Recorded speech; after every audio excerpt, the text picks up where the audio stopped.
I am Julian, and I am 28 years old. 5 years ago, I walked out of my parents' house in the dead of night with nothing but a black trash bag full of clothes because they spent my entire teenage years aggressively branding me a thief. While I was on my hands and knees scrubbing their concrete garage floor with a wire brush, begging for them to just believe my innocence, my parents told me I was a manipulative criminal who was tearing our family apart. They laughed at my tears and humiliated me in front of our entire extended family during our annual Thanksgiving dinner. But there is one thing they did not know. The real thief was the precious golden child they were desperately protecting all along, and after draining their savings and retirement funds, they finally caught him on camera. And now, they are the ones begging for my forgiveness. Before I tell you exactly how I exposed their disgusting hypocrisy and brought their perfect little suburban world crashing down, hit that like button if you truly believe in justice. And do not forget to let me know where you are watching from in the comments below. Your support means everything to me. Now, let us go back to where this absolute nightmare began. It was a quiet, unassuming Tuesday afternoon in early October. I was sitting in my corner office on the 14th floor of a prominent downtown commercial real estate firm. The afternoon sun was casting long, warm shadows across my heavy mahogany desk, illuminating the dust motes dancing in the climate-controlled air. I had just received a major promotion to senior project manager, along with a substantial salary increase that finally allowed me to max out my 401k and start building a real, untouchable future. I was actively reviewing a massive, 80-page contract for a new downtown luxury development, holding a silver pen, feeling incredibly grounded and secure. Life was genuinely good. I had built a fortress of stability around myself, brick by hard-earned brick, entirely on my own. I had a beautiful apartment overlooking the river, a solid career trajectory, and the absolute respect of my peers and superiors. I had fought tooth and nail to escape the suffocating shadow of my traumatic past, and I was finally standing fully in the light. Then, my cell phone started vibrating aggressively on the edge of the desk. The sharp, mechanical buzzing completely shattered the peaceful silence of my office. I put down my pen and casually glanced at the glowing screen. I did not recognize the specific number at first, but the area code sent a sudden, unwelcome, freezing chill down my spine. It was from my hometown. It was the wealthy, heavily manicured zip code I had sworn on my life never to return to. I almost let it go to voicemail. I hovered my index finger over the red decline button, my heart rate rapidly accelerating for reasons my logical, 28-year-old brain tried desperately to suppress. I was a grown man, a respected professional, yet that specific arrangement of numbers made my palms sweat. But some lingering instinct, some deeply ingrained, inescapable childhood reflex, made me swipe the green icon and bring the cold phone to my ear. I spoke a simple, professional, guarded hello. The voice on the other end was trembling, breathless, and shockingly fragile. It was a voice I had not heard in 5 long years, a voice that used to scream venomous accusations at me until her throat went completely hoarse and her face turned red. It was my mother, Beatrice. She did not say hello. She did not ask how I was doing. She did not ask if I was healthy, or happy, or even alive. She just started crying. It was a deep, ugly, frantic sob that echoed hollowly through the receiver and made my stomach drop directly to the floor. Through the heavy tears and hyperventilation, she choked out the exact words that would violently pull me back into the dark past. She told me that things had been going missing around the house again. My heart stopped beating for a full, agonizing second. The walls of my spacious corner office suddenly felt like they were rapidly closing in, shrinking to the exact size of my claustrophobic childhood bedroom. My mind violently shoved me back in time. Suddenly, I was 15 years old again, standing in that room, shaking with absolute terror while my belongings were torn apart by an enraged father. I gripped the heavy wooden edge of my desk so hard my knuckles turned completely white, my fingernails digging into the polish. I kept my voice ice cold. I did not let a single ounce of emotion bleed into my tone. I asked her why the hell she was calling me. I asked her if she was seriously, after 5 years of absolute silence, trying to blame me for stolen items when I lived 400 miles away, in an entirely different state, and had not stepped foot in her pristine suburban house since the night I turned 18. Her voice cracked. She sobbed louder, the sound echoing hollowly against the thick glass windows of my office. She told me to please just listen. She told me they had finally installed hidden cameras in the upstairs hallway and my father's private study. She told me they finally caught the person who had been robbing them blind for over a decade. It was Silas, my younger brother, the golden child, the absolute, undeniable center of their entire universe. She kept crying, repeating over and over how deeply sorry she was. She said they had made a terrible, unforgivable mistake.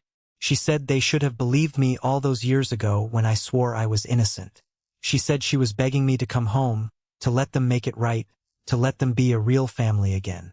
She claimed the guilt had been eating her alive every single day, and she could not sleep at night knowing what they had put me through, knowing they had driven their own son away. I did not say a single word. I felt entirely, profoundly numb. The overwhelming vindication I always thought I would feel, the triumphant joy of finally being proven right after years of gaslighting, was completely absent. There was no victory parade in my mind. Instead, there was just a cold, heavy, toxic rage settling deep in the pit of my stomach. Apologies do not erase the past. Apologies do not magically rebuild a shattered teenage mind or reverse years of relentless, daily psychological torture. Apologies certainly do not erase the horrifying fact that they looked at their own flesh and blood, a terrified child begging for mercy, and decided he was a manipulative monster. I hung up the phone without saying goodbye. I did not give her the satisfaction of a response. I set the device down on my desk, walked slowly over to the floor-to-ceiling window, and looked down at the busy city streets below. The tiny cars moved in perfect, orderly lines. The pedestrians rushed to their corporate jobs, completely oblivious to the massive emotional earthquake erupting in my chest. My throat felt incredibly tight. The trauma I thought I had successfully buried under years of career success, financial independence, and thousands of dollars in grueling therapy was clawing its way back to the surface with razor-sharp claws. To understand why that single, frantic phone call felt like a physical blow to the chest, you have to understand exactly what it was like growing up in that specific house. Growing up in our highly affluent suburban neighborhood, my family looked like the absolute pinnacle of the American dream. We lived in a massive, sprawling colonial-style house with perfectly manicured lawns, towering oak trees, and a wide driveway that always held two spotless, expensive luxury cars. My father, Harrison, was a high-level regional manager for a massive logistics and shipping company. He was a man who cared deeply, almost obsessively, about his public image, his absolute authority, and his rigid control over every aspect of our lives. He ran our household exactly the way he ran his corporate warehouses, with strict schedules, zero tolerance for perceived errors, and a heavy, iron fist. My mother, Beatrice, was a housewife who spent her days aggressively orchestrating neighborhood HOA meetings, gossiping maliciously at the local country club, and meticulously curating an image of flawless domestic perfection. She was obsessed with appearances. To her, a scuffed shoe, a wrinkled shirt, or a misplaced fork at the dinner table was a direct, personal insult to her parenting skills. And then there were the children. My older sister Clara was the responsible, invisible one. She got straight A's, played the violin beautifully, and had a massive college fund waiting for her. She was the ultimate neutral party, always keeping her head down, staying quietly in her room, and carefully avoiding the crossfire of my parents' underlying, toxic marital tension. Then there was Silas. Silas was exactly 6 years younger than me, and he was the undisputed, tyrannical king of the household. He was the baby, the so-called miracle child born after my mother suffered a difficult complication. Because of this, Silas could do absolutely no wrong. If Silas broke a priceless antique vase playing baseball in the living room, my parents would blame the wind for blowing the heavy curtains. If he failed a simple math test, my father would march down to the elementary school, red in the face, and threaten the exhausted teacher with a lawsuit, claiming the curriculum was fundamentally flawed and biased against his genius son. Silas learned very early on that fake tears were an incredibly powerful weapon, and that my parents were his willing, blind shields against any real-world consequences. And then there was me, Julian, the classic middle child. I was the invisible, muddy gray space between Clara's academic perfection and Silas's glowing golden aura. I learned early on that the absolute best way to survive in that suffocating house was to become a ghost. I did my chores perfectly, I kept my grades up, I never asked for extra money, and I stayed entirely out of the way. But staying quiet did not protect me. When you are the designated family scapegoat, the abusers do not need a logical reason to punish you. They only need a convenient excuse. My father had a highly prized, extremely valuable collection. He did not collect normal things like stamps or coins. He collected vintage pocket knives, extremely rare baseball cards, and antique Swiss watches. He kept them all displayed in a heavy, custom-built glass case in his home office, a room which was strictly off-limits to everyone. It was his personal shrine. He would spend hours on the weekends polishing the glass, talking endlessly about the massive inheritance value of these items, treating them with far more affection, gentleness, and patience than he ever showed his own children. It all started the summer I turned 15. One of his favorite pocket knives went missing. It was a highly customized, vintage hunting blade with an intricate carved bone handle and a Damascus steel blade. He noticed it was gone on a bright Sunday morning. At first, he just asked around casually. He asked Clara, he asked Silas, he asked me. We all said no, we had not seen it. I honestly did not think much of it at the time. I figured he had simply misplaced it or left it in his briefcase. But a strange, suffocating, heavy tension settled over the entire house. My father started looking at me differently. His cold eyes would track me suspiciously when I walked through the kitchen to get a glass of water. Silas was 11, supposedly far too young and innocent in their delusional eyes to orchestrate a calculated theft. Clara was too perfect, too busy preparing for Ivy League admissions to care about knives. I was the only logical suspect in his twisted, heavily prejudiced mind. Things escalated dramatically and publicly during our annual 4th of July backyard barbecue. The massive backyard was filled with wealthy neighbors, my father's corporate colleagues, and extended family members. The smell of grilled burgers and expensive sunscreen filled the hot summer air. My Uncle Gregory, a loud, obnoxious, heavy-drinking man who always desperately sought my father's approval and financial backing for his endless failed business ventures, walked past me while I was grabbing a soda from the cooler. He patted his back pocket dramatically, looked right at me with a sickening, mocking smirk, and told the entire patio of guests that everyone better keep a very close eye on their wallets and watches with me roaming around. The adults laughed. It was not a nervous, polite chuckle. It was a loud, mocking, unified roar of amusement. My mother just smiled politely, adjusted her expensive designer sunglasses, and gently told him to stop joking, without an ounce of actual defense in her tone. Nobody stood up for me. Not my father, not my mother, not Clara. I stood there on the perfectly manicured grass, my face burning with a shame so intense it made my vision blur. I was holding a cold can of soda, realizing with absolute, terrifying clarity that my parents had already convicted me in the court of family gossip. They had served me up as the pathetic punchline to a cruel joke. 2 days later, the real nightmare officially began. I was sitting at my desk doing complex algebra homework when the heavy wooden door to my bedroom crashed open. The wood splintered loudly against the wall. My father stood in the doorway, his massive frame blocking the hallway light. His face was purple with an unhinged, violent rage. In his right hand, he was gripping the bone-handled pocket knife. He threw it onto my desk with immense force. It clattered violently against my textbooks, deeply scratching the wooden surface of my desk. He demanded to know, screaming at the top of his lungs, why he just found his prized knife stuffed deep underneath my mattress. I was completely paralyzed. I stared at the knife, absolutely dumbfounded. I swore to him, with hot tears welling in my eyes, that I had never touched it. I told him I had no idea how it got there. He leaned down, placing both heavy hands on my desk, invading my personal space until I could smell the stale coffee and aggressive, spicy cologne on his breath. He told me I was a disgusting liar. He said the evidence was right there, that I was a deceitful, ungrateful thief who was trying to ruin his life. Suddenly, a memory flashed vividly in my panicked mind. The day before, my childhood friend Toby had come over to play video games. Toby had asked to use the upstairs bathroom, but I remembered him taking a very long time.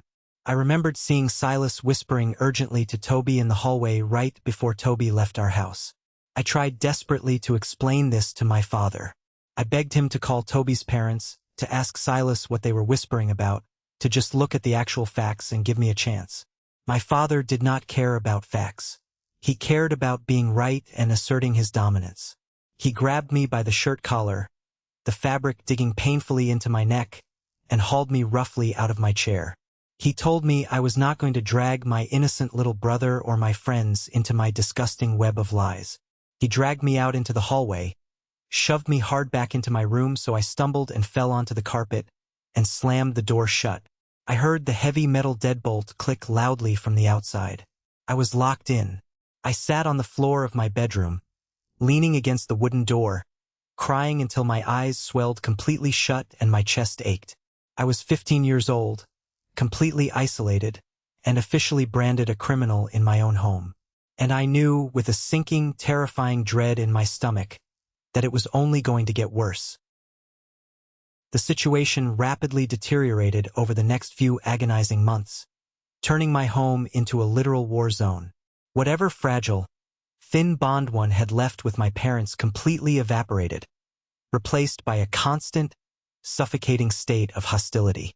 Every time a cheap pen went missing from the kitchen drawer, every time a few loose dollars were unaccounted for in my mother's designer purse, the blame fell squarely and violently on my shoulders. I was guilty until proven innocent, and in their eyes, proof of my innocence simply did not exist. The absolute breaking point, the moment that officially destroyed our family, happened right before the winter holidays. My father's absolute most prized possession, a vintage baseball signed by Babe Ruth that he purchased at a high-end auction, vanished from its protective acrylic display case in the study. I was lying in bed reading a history book, trying to escape the miserable reality of my life, when I heard the unmistakable sound of glass shattering in his office down the hall. Heavy, furious footsteps came storming down the hardwood hallway like a freight train. My bedroom door was kicked open so hard the heavy brass doorknob punched a deep hole directly into the drywall. My father did not even speak. He just started actively destroying my sanctuary. He was a hurricane of blind, irrational, terrifying fury.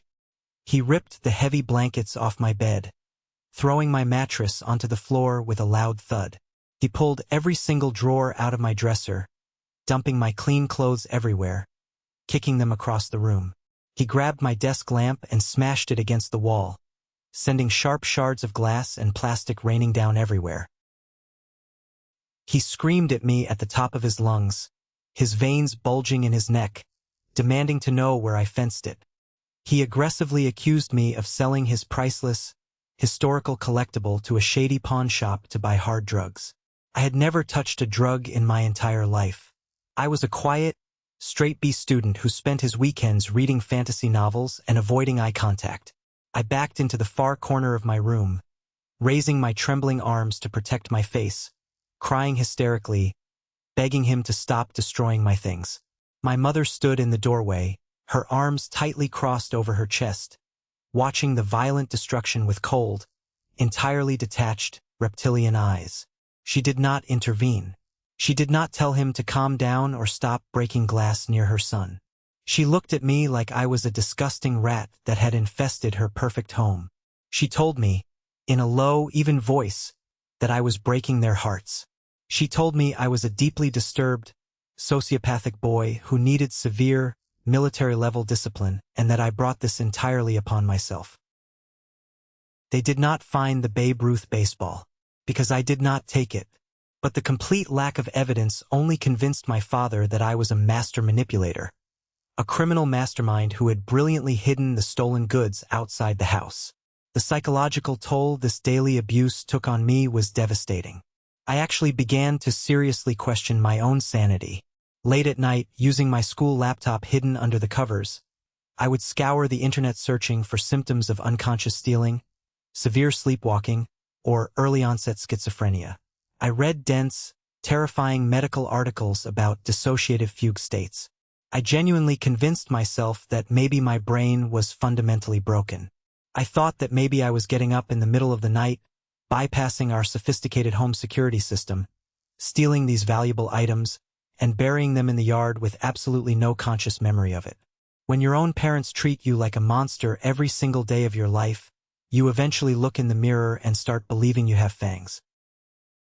The punishments became absolutely draconian. I was stripped of all electronics, completely cut off from the outside world and my few friends. I was not allowed to leave the house except to take the bus to school. I was strictly forbidden from attending any extracurricular activities or school dances. My father assigned me grueling, demeaning physical labor designed specifically to break my spirit and humiliate me. While Silas was inside the warm, climate-controlled living room playing the latest expensive gaming console my parents bought him for getting a C on a spelling test, I was outside in the freezing, biting November wind. I was forced to scrub the thick motor oil stains off the cold concrete garage floor with a tiny wire brush and a bucket of harsh, burning bleach until my hands bled profusely and my lungs burned from the toxic fumes. My Aunt Sylvia, my father's bitter, wealthy sister, came to visit for Thanksgiving dinner. She was a miserable woman who loved stirring the pot and aggressively manipulating family drama for her own sick entertainment. She stood in the garage doorway, wearing a ridiculous fur coat and sipping hot apple cider, watching me scrub the concrete on my hands and knees. She looked down at me with absolute disgust. She told me I was incredibly lucky my parents did not call the police and press felony charges. She told me that in any other family, I would be sitting in a juvenile detention center wearing an orange jumpsuit eating slop. Later, during the actual Thanksgiving dinner, as I sat silently eating my turkey, she leaned over and whispered venom into my mother's ear, loudly enough for the entire table to hear, convincing her that I was a lost cause and a genetic failure. The malicious rumors inevitably bled out of the house and infected my high school. My mother could not help but play the tragic, long-suffering victim at her social clubs, crying to the other wealthy mothers about her deeply troubled, thieving middle son. Soon, kids in the hallway were visibly pulling their backpacks closer to their chests when I walked by. Teachers would give me highly suspicious glares during exams, constantly hovering over my desk assuming I was cheating. I was entirely alone. Clara kept her distance, burying her head in her textbooks, focusing entirely on her SAT scores and her Ivy League college applications, desperate to escape the toxic environment without getting caught in the crossfire. And Silas just smirked. He would walk past me in the kitchen, casually bump his shoulder hard against mine, and smile a wicked, knowing smile. He knew exactly what he was doing. He was building his entire comfortable empire on the smoking ruins of my reputation. My sweet 16th birthday passed without a cake, without a card, without a single word of acknowledgement. I spent the entire day pulling thorny weeds in the massive backyard in the pouring rain. They told me criminals did not deserve celebrations. I spent the next 2 years living like an invisible ghost. I managed to get an after-school job at a local grocery store, stocking shelves in the dark back room where no one could see me. I saved every single penny I earned in a hidden metal lockbox under the loose floorboards in my closet. I kept my head down, endured their daily insults, their random, violating searches of my room, and their constant gaslighting, and I meticulously planned my escape. I realized that they did not want a son. They wanted a scapegoat. They needed someone to absorb the intense toxicity of their failing marriage and to distract from the glaring, incredibly dangerous behavioral issues of their golden child. The night I turned 18, the clock struck midnight. I was legally an adult. I had already packed 2 worn duffel bags with everything I owned.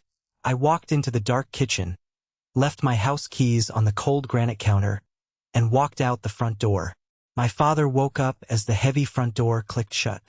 He came out onto the porch in his bathrobe, shouting at me into the night, demanding to know where the hell I thought I was going. I turned around, looked him dead in the eye, and told him I was leaving the prison he built.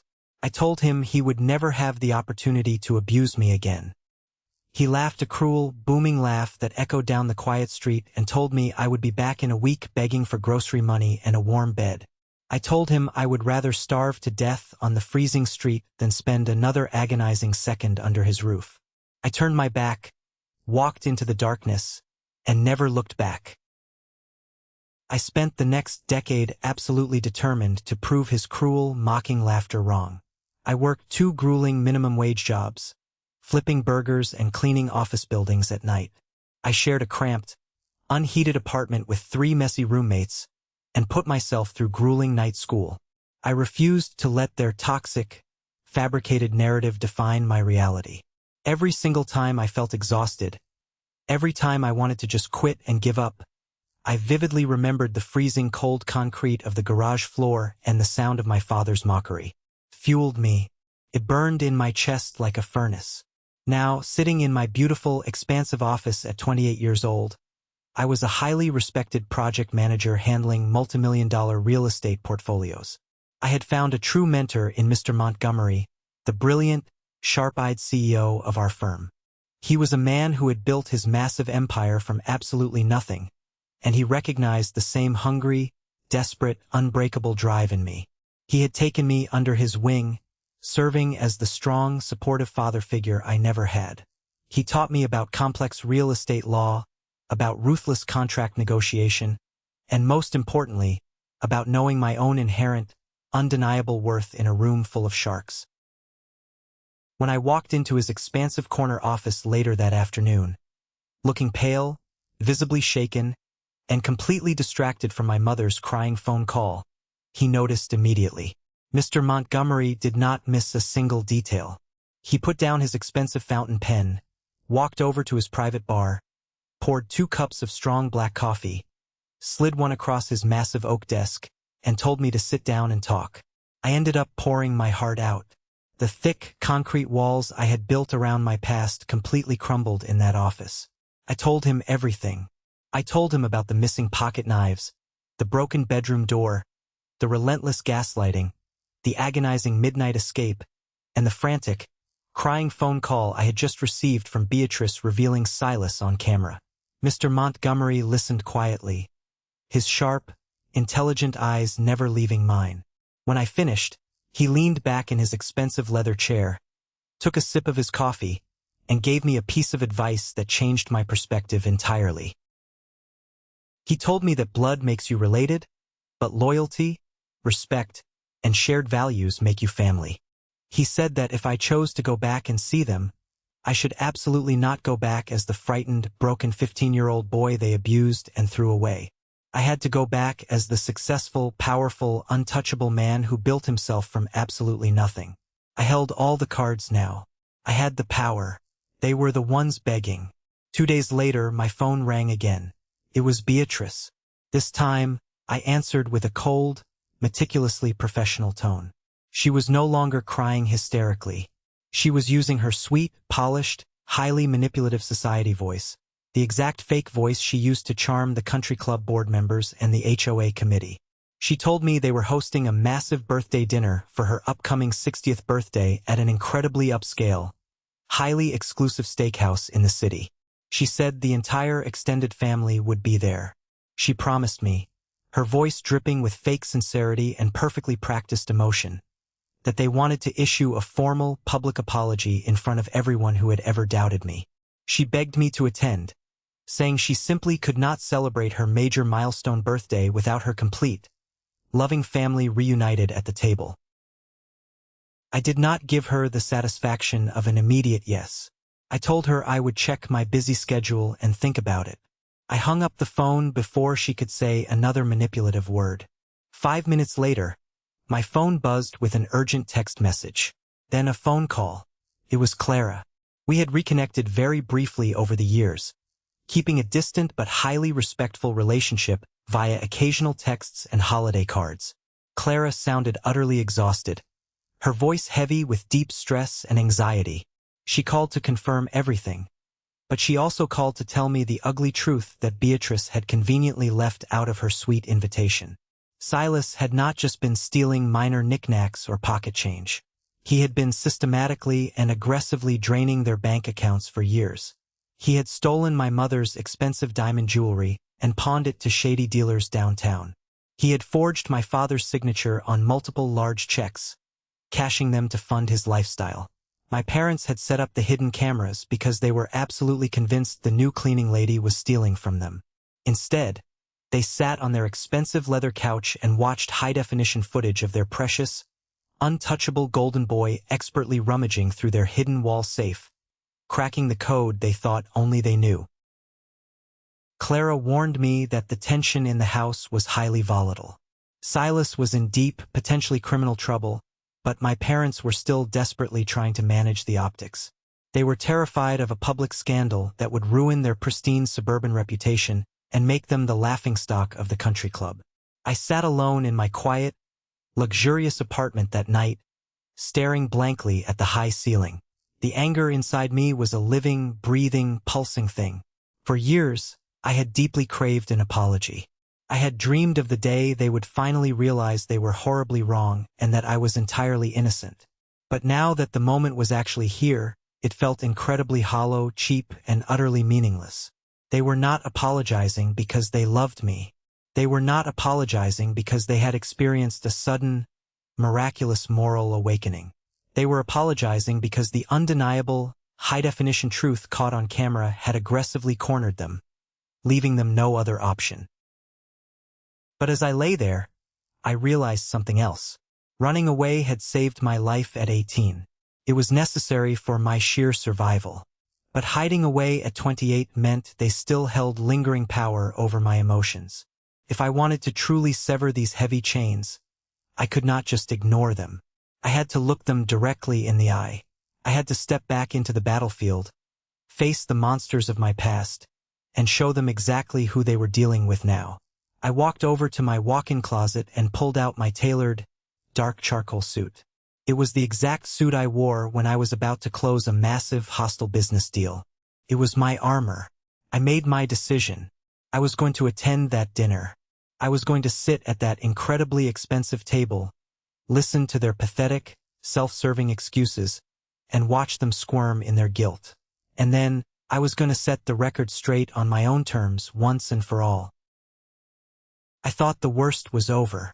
I thought the truth finally being revealed was the neat, satisfying end of the story.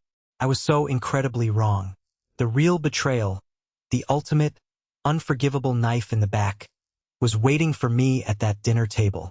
The evening of the highly anticipated birthday dinner arrived with a bitter, unforgiving chill in the air. It was the kind of biting, deep winter cold that aggressively seeps into your bones, stinging your face and reminding you of harsh, inescapable realities. I left my office late, taking the elevator down to the underground parking garage. I drove my car through the bustling, gridlocked downtown traffic, my hands gripping the cold leather steering wheel so tightly that my knuckles ached with the strain. The venue my mother had chosen for this grand reunion was a notoriously exclusive, ridiculously overpriced steakhouse located in the absolute center of the city's financial district. It was a place known for its dim, atmospheric lighting, heavy mahogany doors, plush crimson velvet booths, and a wine list that practically required a six-figure salary just to browse comfortably. It was exactly the kind of establishment Beatrice would choose. It was a stage perfectly designed and curated to project an impenetrable image of undeniable wealth, flawless family unity, and upper-class suburban sophistication. I handed my keys to the shivering valet out front, offering him a generous tip before adjusting the crisp cuffs of my tailored charcoal suit. I took a deep, steadying breath, letting the freezing air fill my lungs, and walked through the heavy, brass-handled doors. The warm air inside immediately hit me, smelling heavily of expensive roasted meats, aged oak barrels, and burning money. The perfectly groomed maitre d' checked my name off a leather-bound reservation list, offering a practiced, hollow smile, and led me slowly toward a massive private dining room tucked far away in the back of the bustling restaurant. As the heavy, sound-dampening velvet curtains parted, I finally saw them. My entire extended family was seated around a massive, highly polished oak table that looked exactly like a corporate boardroom. The glittering crystal chandeliers hanging from the ceiling cast a golden, supposedly forgiving glow over their faces, but I could clearly see the deep, jagged cracks in their perfect facade. My mother, Beatrice, sat at the absolute head of the table, wearing a dark silk dress that probably cost more than my first reliable car.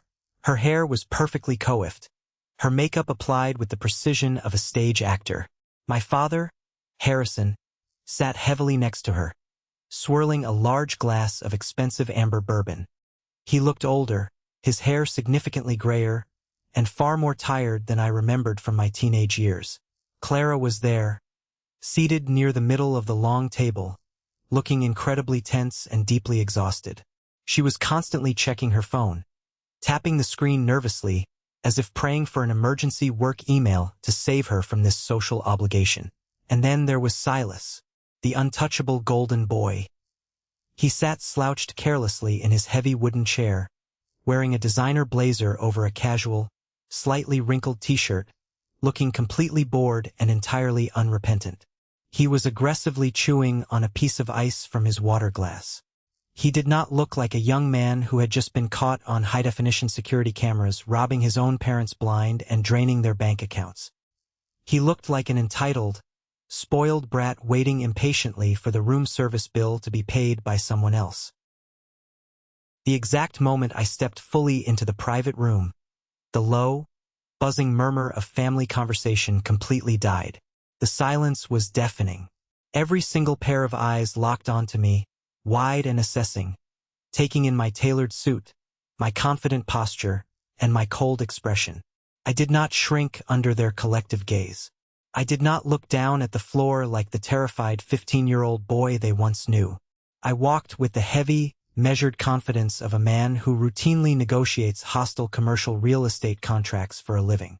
I walked directly to the only empty chair remaining, located directly across the wide table from my father. My mother stood up immediately, her heavy wooden chair scraping loudly against the hardwood floor. She rushed over to me with her arms thrown wide open, her face stretched into a mask of pure, desperate joy. She threw her arms around my neck, her heavy, suffocating floral perfume instantly invading my lungs. She loudly proclaimed, her voice echoing sharply off the wood-paneled walls, how incredibly thrilled she was that her family was finally whole again. She spoke at a volume specifically calibrated to ensure the hovering waiters and the wealthy guests walking past the velvet curtain could hear her magnificent performance of a loving, deeply reunited mother. I did not hug her back. I kept my arms strictly and rigidly at my sides. I stood perfectly still, like a stone statue, refusing to offer a single ounce of warmth until she awkwardly pulled away. Her bright, manufactured smile faltered for just a fraction of a second, revealing a tiny crack in her porcelain mask, before she quickly plastered it back on, nervously smoothing her silk dress, and gestured for me to sit. I took my seat. The first agonizing hour of the dinner was an excruciating, suffocating exercise in fake pleasantries and aggressive, highly calculated small talk. We ordered heavily marbled, dry-aged steaks.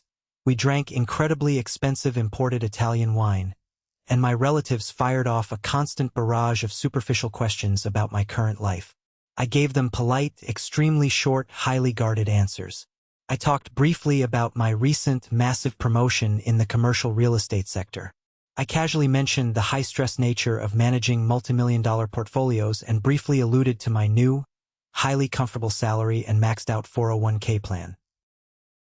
I watched my father's eyes twitch violently with a complex mixture of genuine surprise, poorly disguised envy, and deep, unspoken resentment. He had always boldly assumed, and loudly predicted to anyone who would listen, that I would completely fail in the real world without his financial backing and strict, dictatorial guidance. Seeing me sitting there, thriving independently, wearing a suit that rivaled the cost of his own, was a bitter, jagged pill he was currently being forced to swallow dry. The underlying tension in the room was thick enough to cut with a serrated steak knife. Everyone sitting at that long table knew exactly why we were really there. They all knew about the hidden cameras and Silas's thievery, but nobody had the actual courage to address the massive elephant suffocating the room. They all desperately wanted to play pretend, to maintain the illusion of a happy suburban family gathered for a birthday milestone. That is, until my cousin Fiona decided she could no longer hold back her trademark, toxic venom. Fiona was Uncle Gregory's eldest daughter. She had always been a deeply insecure, incredibly bitter woman who aggressively masked her own personal failures and deep unhappiness with loud, obnoxious arrogance. She had recently gone through an incredibly messy, highly publicized divorce and was currently locked in a brutal, financially draining custody battle over her 3 young children. Misery absolutely loves company, and Fiona was starved for a target to deflect from her own disastrous, collapsing life. The attentive waiter came by to silently clear our empty salad plates. Fiona leaned back heavily in her chair, swirled her expensive red wine aggressively in her crystal glass, and looked directly across the table at me with a sickening, highly familiar, mocking smirk. She intentionally projected her shrill voice, so it carried across the entire private dining room, cutting through the soft background music. She told everyone at the table, with a dramatic, exaggerated sigh, that they should probably double-check their purses and suit pockets before the main course arrived, considering my extensive, highly documented history with missing valuable items. The entire table went completely, terrifyingly dead silent. The soft clinking of expensive silverware against china stopped entirely. My father let out a nervous, strained, forced chuckle, desperately trying to pass her venom off as a harmless, slightly edgy family joke.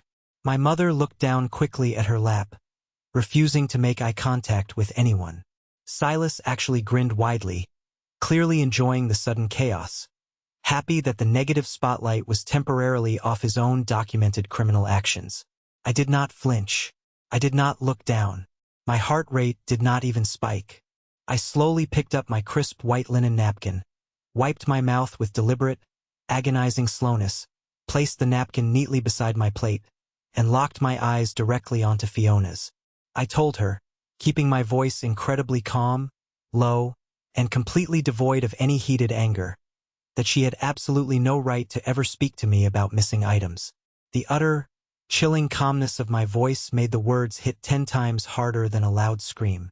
I reminded her, loudly and clearly so every single person in the room could hear, that the only thing currently missing in her chaotic life was her ex-husband. I pointed out that he filed for divorce because he caught her actively stealing thousands of dollars from their joint savings account to secretly fund her out-of-control designer shopping addiction. I suggested, with a cold, dead stare that pierced right through her bravado, that she focus her limited, desperate energy on her upcoming, highly contentious custody hearing and her rapidly dwindling alimony payments, instead of desperately recycling decade-old, entirely fabricated lies about me. Fiona's face turned a violent, explosive shade of crimson. Her jaw dropped open in absolute shock. She slammed her wine glass down on the table so hard the delicate crystal nearly shattered, the dark red liquid aggressively splashing onto the pristine white tablecloth like a fresh bloodstain. Uncle Gregory immediately jumped to his feet, his heavy wooden chair screeching loudly against the floorboards. His face was red with consumed alcohol and absolute fury. He pointed a trembling, aggressive finger directly at my face, shouting at the top of his lungs that I had absolutely no right to disrespect his daughter and his family after everything I had put them through. He called me a disgrace, a sociopath, and a terrible, ungrateful son. I slowly pushed my heavy oak chair back and stood up to my full height. I towered over the table, my physical presence suddenly dominating the room. The polite, superficial facade was officially and permanently shattered into a million unfixable pieces. I looked directly at my father, ignoring my screaming uncle entirely. I asked my father, my voice cutting through the noise like a sharp, ice-cold blade, if this was the grand, heartfelt apology I had been explicitly promised on the phone. I asked him if he had dragged me to this ridiculously expensive restaurant just to let his drunk brother and his miserable niece publicly humiliate me all over again. My father stood up quickly, raising his hands in a frantic, placating gesture. He aggressively told Uncle Gregory to sit down and shut up. He looked at me with a heavily manufactured, highly practiced expression of deep, paternal sorrow. He cleared his throat loudly, straightening his tie. He said they had made massive, unforgivable mistakes in the past. He finally admitted out loud in front of the entire stunned family that they had wrongfully accused me of the thefts all those years ago. He said they now knew the absolute truth about everything, that they had seen the security footage, and that they were deeply ashamed. Then, he reached slowly into the breast pocket of his tailored suit jacket. He pulled out a small, black velvet box and a thick, heavy manila envelope. He placed them carefully on the polished wood and slid them across the long table directly toward me. He opened the velvet box with a dramatic, highly theatrical flourish. Inside, resting on pristine white satin, was a sleek, heavy silver key fob bearing the iconic, undeniable crest of a brand-new Porsche. My father puffed out his chest, looking around the silent room to ensure every single relative was watching his grand, magnificent gesture of ultimate paternal generosity. He told me, his voice thick with fake emotion, that they desperately wanted to make up for my lost youth. He said they knew, deep in their hearts, that they had ruined my teenage years, and they wanted to buy me the exact luxury sports car I had always obsessively dreamed of as a young kid. He told me it was a physical symbol of their unending love, their deep regret, and their absolute commitment to rebuilding our broken relationship from the ground up. The relatives at the table actually gasped aloud. A brand new Porsche. It was a wildly extravagant, mind-bogglingly expensive gift. For a fleeting, pathetic, highly embarrassing fraction of a second, a small, wounded part of my inner teenager wondered if they actually meant it. If the crushing guilt of realizing they abused an innocent child had finally broken their massive, toxic pride. Then, I looked down at the thick manila envelope sitting quietly beneath the shiny keys. I completely ignored the shiny silver key fob. I did not even reach for it, nor did my expression change to one of gratitude. Instead, my eyes locked instantly onto the heavy, unmarked manila envelope resting underneath the velvet box.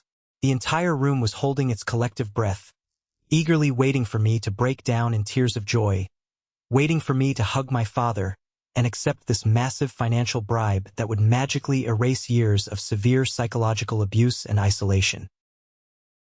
I reached out and picked up the envelope. It was surprisingly heavy. I flipped it open, reached inside, and pulled out a thick stack of crisp, white legal documents. I quickly scanned the dense, complex legal jargon printed on the pages. Because of my extensive work in commercial real estate, dealing with strict zoning laws and corporate acquisitions, I was highly accustomed to reading through brutal legal contracts, liability clauses, and binding agreements. It only took my highly trained eyes 10 seconds to completely decipher exactly what I was holding in my hands. Words like sworn affidavit, character witness, felony grand larceny, financial liability, and penalty of perjury violently jumped out at me from the typed pages. The blood rapidly drained from my face, quickly replaced by a white-hot, blinding, absolute rage that burned so intensely I thought my chest might actually split open. My hands started to shake, not from fear, not from intimidation, but from the sheer, overwhelming magnitude of their sickening audacity. This was not an apology. This was not a heartfelt attempt to heal a broken family or make amends for stolen years. This was a highly calculated, desperately executed corporate transaction designed to save their own reputation. Silas was not just in trouble for casually stealing a few $1,000s from my parents' hidden wall safe. The legal documents detailed a massive, impending criminal lawsuit. Silas had been caught aggressively fencing highly valuable stolen goods across state lines. He had stolen from his own employers, from local businesses, and he was currently facing multiple, highly serious felony charges that carried mandatory state prison time.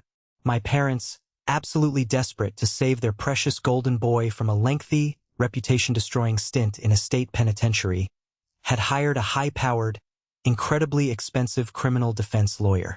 But the lawyer had a massive, glaring problem.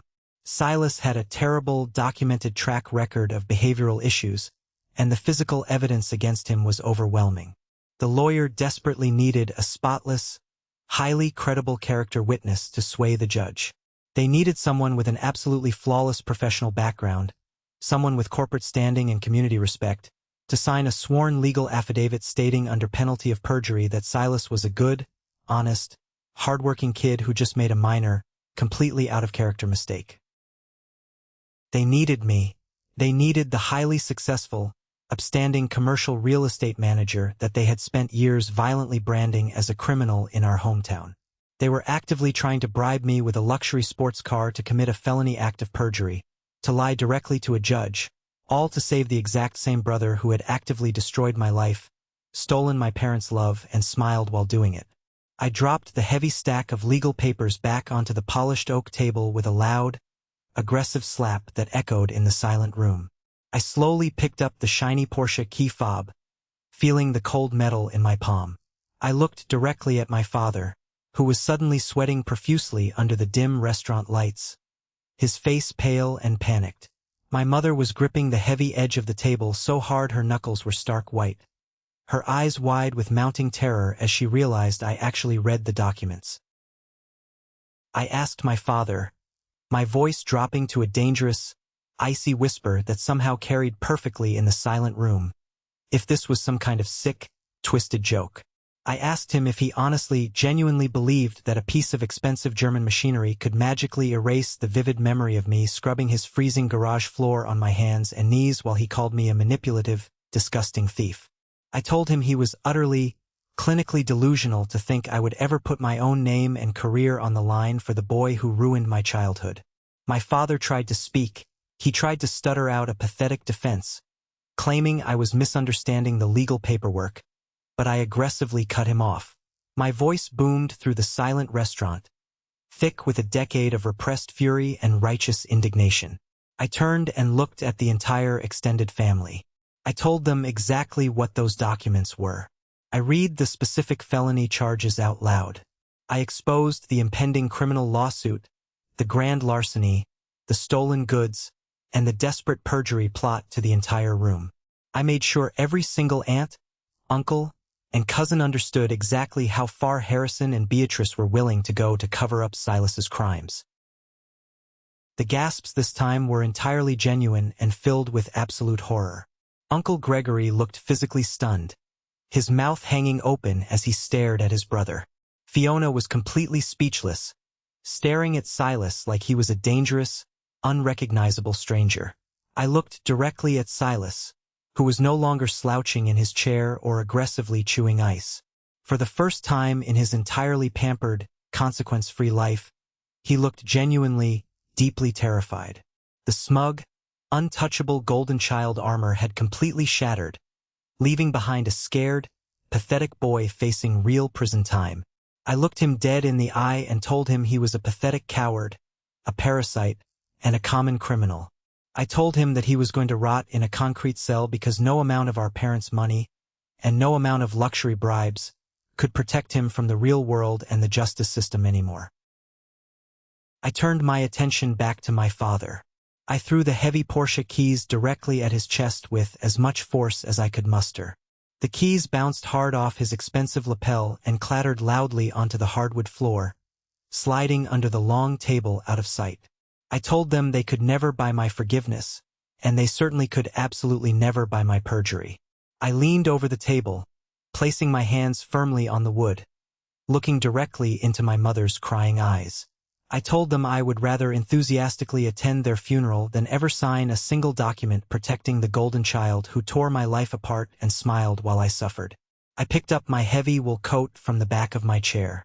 I turned my back on the stunned, completely silent, utterly broken room of relatives, and I walked out of the restaurant, pushing through the heavy mahogany doors into the freezing, liberating night air. Let's pause for a moment. Thank you for staying with me this far. You're truly amazing. Please help me by liking the video and commenting the number 1 below so I know you've been here with me until this point. This not only helps more people discover this story, but also lets me know that my experiences mean something to someone. Your support is the greatest motivation for me to keep sharing the rest of this journey. The valet quickly brought my car around to the front curb, the exhaust puffing white clouds into the freezing air. I tipped him heavily with a crumpled $50 bill, climbed into the warm, quiet driver's seat, and slammed the heavy door shut. My heart was hammering wildly against my ribs, a frantic, triumphant rhythm that matched the adrenaline rushing through my veins. I had just dropped a massive relationship-ending nuclear bomb on my family's fragile, toxic ecosystem, and the pure, unfiltered relief I felt was highly intoxicating. For the first time in my entire life, I had stood my ground and fought back on my own terms. Before I could even put the car in drive and pull away from the curb to head home, the heavy wooden doors of the steakhouse burst open. My father came running out into the freezing night, his expensive suit jacket flapping aggressively in the bitter winter wind. He was waving his arms frantically, desperately trying to flag me down, his face a mask of absolute, pathetic desperation. I rolled down my tinted window just a single inch. He slammed his bare hands against the cold glass, his face pale, out of breath and frantic. He pleaded with me to stay, his breath fogging up the window. He told me I simply did not understand the extreme severity of the situation. He said if Silas went to state prison, it would completely destroy my mother's fragile health. He aggressively tried to manipulate my sense of moral duty, loudly insisting that family must always protect family, regardless of the ugly past, and that I owed him for raising me. I stared at him through the narrow gap in the window.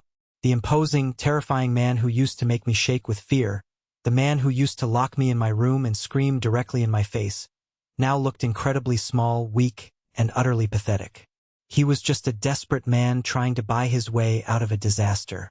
I told him, my voice devoid of any sympathy or hesitation, that he permanently lost the right to use the word family the exact day he locked a terrified 15-year-old boy in a room for a crime he absolutely did not commit. I told him his precious golden boy was his problem, his own toxic creation, and his ultimate, highly deserved downfall. I rolled up the window, completely cutting off his frantic, muffled pleading, shifted the car into gear, and drove away, leaving him standing entirely alone in the freezing restaurant parking lot. The chaotic days immediately following the disastrous steakhouse dinner were an absolute hurricane of family drama. My personal phone blew up constantly with frantic texts and hysterical voicemails. My mother left sobbing, unintelligible messages, begging me to please reconsider, to think of the family name, and to save her baby boy. Uncle Gregory, suddenly and hypocritically changing his tune after realizing the massive severity of Silas's felony crimes and the public embarrassment it would cause, aggressively texted me to say that holding grudges was toxic and I needed to be the bigger person to save the family reputation. I did not engage. I did not reply to a single message. I systematically blocked every single one of their numbers, including the extended relatives. I built an absolute, impenetrable digital fortress around myself, protecting my hard-earned peace. But karma has a highly entertaining, ruthless way of accelerating when terrible people become truly desperate. Without my flawless signature on the legal character affidavit, and without any other credible, successful family member willing to risk their own professional reputation for a known, documented thief, Silas completely panicked. His expensive defense lawyer bluntly informed him that a strict plea deal involving significant, unavoidable jail time was his only realistic legal option. The prosecution had an ironclad case. Silas, who had never faced a single real consequence in his entire pampered life, completely snapped under the immense, crushing pressure of impending imprisonment. Late one night, completely intoxicated, irrational, and deeply desperate to aggressively escape his impending, life-ruining court date, Silas broke into our grandfather Winston's rural estate property. Grandfather Winston was a stern, highly uncompromising old-school patriarch who had always viewed my father as incredibly weak and my mother as overly indulgent. Silas snuck into the massive garage and stole the keys to Winston's heavy-duty, highly expensive, custom-built pickup truck, fully intending to drive across state lines and permanently disappear from the authorities. He did not even make it 5 miles down the road.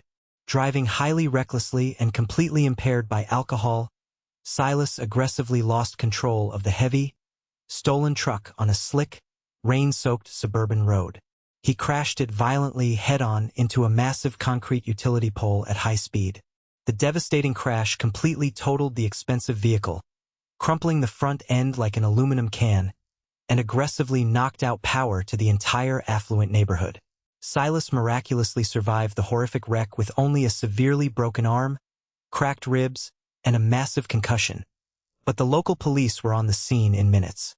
Because he was heavily intoxicated, driving a confirmed stolen vehicle, and already out on bail while under active investigation for felony grand larceny, he was arrested the exact second he was medically discharged from the hospital emergency room. Clara called me from a secure burner phone to deliver the breaking news. She sounded completely numb, completely exhausted by the endless circus of our family. She told me the financial and social fallout was absolutely catastrophic. Grandfather Winston was utterly, terrifyingly furious. He bluntly refused to press formal grand theft auto charges for the stolen truck, but only because he absolutely did not want the family name dragged through the local media any further. However, he officially and legally disinherited my father and Silas. He aggressively rewrote his massive will the very next morning with his estate lawyer, cutting them out completely and ensuring they would never see a single dime of his fortune. The promised inheritance, the safety net my father always bragged about, was instantly gone. Furthermore, my parents were completely financially ruined by the ensuing ordeal. The massive, heavily funded college fund they had supposedly saved for Silas was instantly drained to zero to pay for his mounting, exorbitant legal fees, court-ordered financial restitution for the stolen goods, and the massive damages for the totaled truck.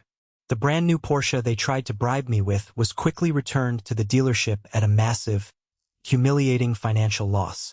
My father's prized collection of vintage baseball cards and bone-handled pocket knives, the exact very items he falsely accused me of stealing years ago, the items he loved more than me, were quietly pawned off to cover the remaining, aggressive lawyer fees to keep Silas from getting maximum security time.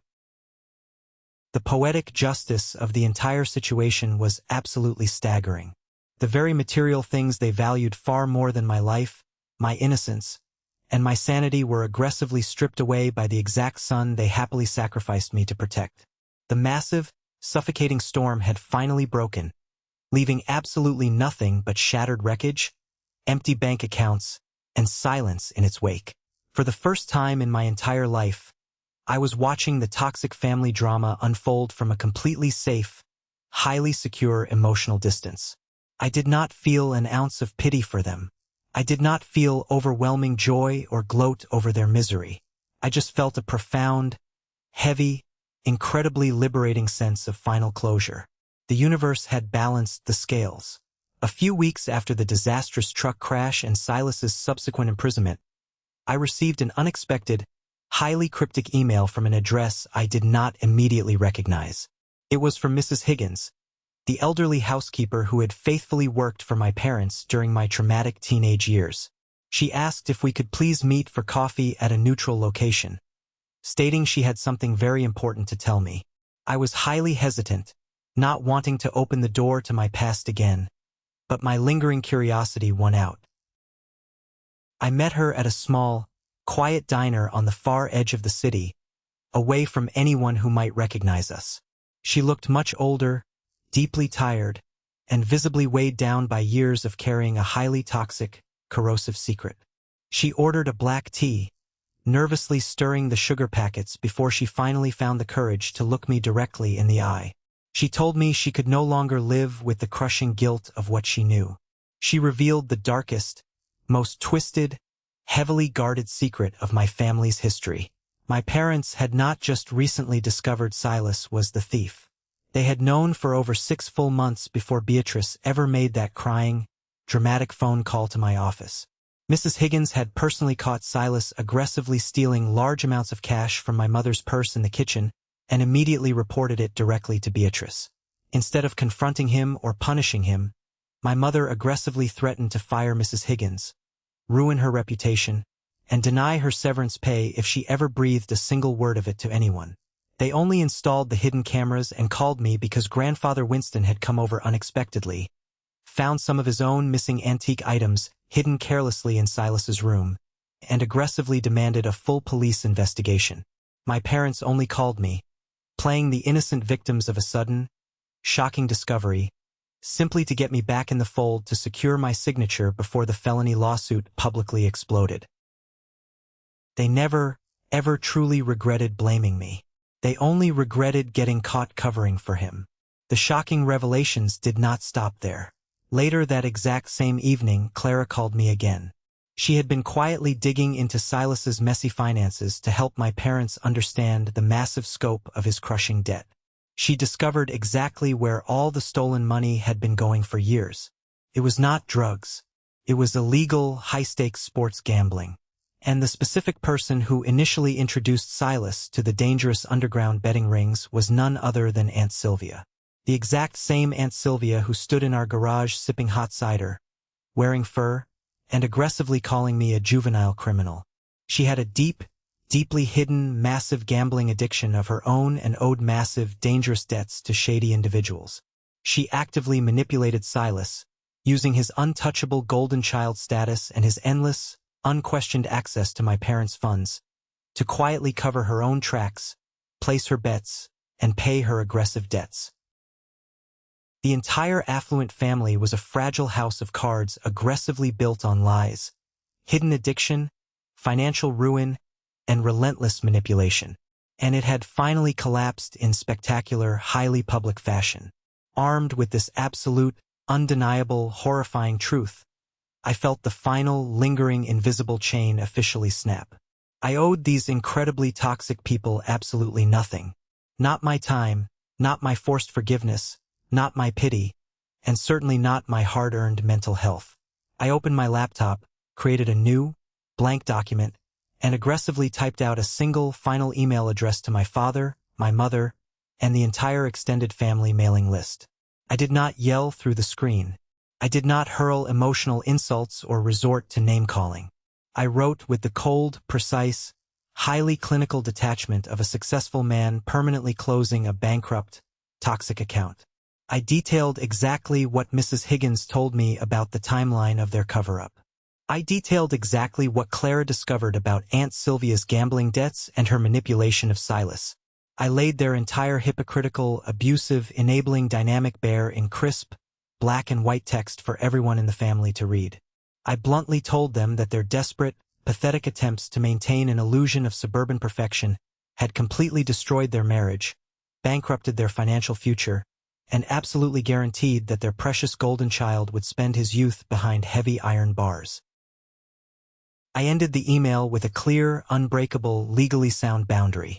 I stated that from this exact moment forward, I was legally and emotionally severing all ties with the family.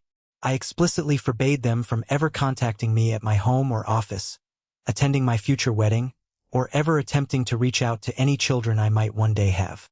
I told them they were entirely dead to me, and I was finally, truly free. I hit send. I decisively closed the laptop, hearing the satisfying click. I walked into my kitchen, poured myself a glass of incredibly expensive, aged scotch, and drank deeply to my new, peaceful life. 1 full year later, the world looked completely different. I stood in the massive, sunlit boardroom of our company headquarters, looking out over the beautiful city skyline. Mr. Montgomery stood next to me, placing a heavy, proud hand on my shoulder. He formally, publicly announced my massive promotion to Director of Commercial Real Estate to the entire executive team. The room erupted in genuine, highly respectful applause. I looked at the front row of seats. Clara was sitting there. She had completely cut all ties with our parents as well, moved to the city, and aggressively started trauma therapy. She was smiling brightly, tears of absolute pride shining in her eyes. I smiled back at her. I realized in that exact, perfect moment that shared blood absolutely does not make a family. Family are the people who stand in the front row and genuinely cheer for your success, not the people who lock you in the dark to desperately hide their own failures. It has been several years since that final email. I hear faint rumors through the grapevine occasionally. Silas took a harsh plea deal, and is currently serving a 5-year sentence in a state correctional facility. My parents' marriage completely dissolved under the suffocating, heavy weight of their absolute financial ruin and mutual, bitter resentment. They went through a highly public, incredibly messy divorce. The pristine suburban house was sold to the bank to cover massive legal debts, and they now live in separate, small, rented apartments, completely isolated from the wealthy community they once ruled. I do not rejoice in their misery. I simply do not care. They are ghosts to me now, relics of a past I have completely outgrown. The trauma of being the designated family scapegoat is a unique, agonizing kind of hell. It makes you deeply doubt your own memories, your own character, and your own fundamental right to exist and be loved. It takes years of active, highly painful work to completely unlearn the toxic, fabricated narratives they burned into your brain. But it is entirely possible. You do not have to accept the horrible role they assign to you. You do not have to set yourself on fire simply to keep their deeply dysfunctional dynamic warm. Walking away is absolutely not an act of cowardice or weakness. It is the ultimate, bravest act of self-preservation. It is the courageous, necessary choice to rescue yourself when the exact people who were supposed to protect you become your biggest, most dangerous threat. If you are listening to this right now, and you are the black sheep, the scapegoat, the one unfairly blamed for every cracked window and every missing dollar, I want you to hear this loud and clear. You are not crazy. You are not broken. You are simply surrounded by broken people who desperately need you to be the villain so they never have to face their own ugly reflection in the mirror. Do not wait for their grand, cinematic apology. Do not wait for them to have a miraculous epiphany and finally realize your worth. Build your own incredible life. Protect your peace fiercely and unapologetically. The absolute greatest revenge you can ever achieve is massive, undeniable success and a heart completely free of their toxic poison. Have you ever faced something similar with your own family? Have you ever had to bravely walk away to finally save yourself? Share your story in the comments below, and don't forget to like and subscribe so you don't miss the next journey.